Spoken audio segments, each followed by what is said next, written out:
मित्रांनो, आज गुरुपौर्णिमा आहे आणि गुरुपौर्णिमेच्या निमित्ताने मी एक खास अशी तुम्हाला अनाउन्समेंट करणार आहे। बऱ्याच दिवसापासून माझी ही इच्छा आहे आणि मी तुम्हाला हे माहिती की हे सगळं चालू होतं याला 1 वर्ष झाले। तर गुरुपौर्णिमेच्या निमित्तानं तुम्हाला सगळ्यांना सांगायला मला आनंद होतोय की ज्या विद्यार्थ्यांना आई वडील नाहीयेत अशा विद्यार्थ्यांचा संपूर्ण शैक्षणिक खर्च म्हणजे त्या विद्यार्थ्याला काय लागेल त्याची शाळेची फीस असेल, ट्युशनची असेल, काही असेल, अशा विद्यार्थ्यांचा संपूर्ण शैक्षणिक खर्च मी करण्याचा निर्णय घेतलेला आहे।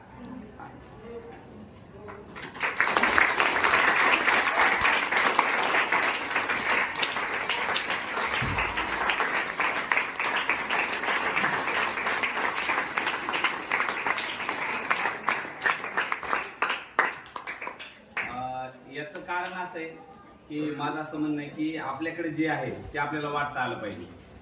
आपल्याकडे जे जर आपण आपल्याकडलं वाटलं तरी एका ज्वारीच्या दाण्याची 1000 दाणे तयार होतील कणसामधून, बरोबर आहे, आणि अनेक रूप तयार होतील। परंतु जर आपण आपल्याकडे असलेलं वाटलं नाही, ते फक्त जपून ठेवलं तर काय होईल? कुजून जाईल, नष्ट होऊन जाईल।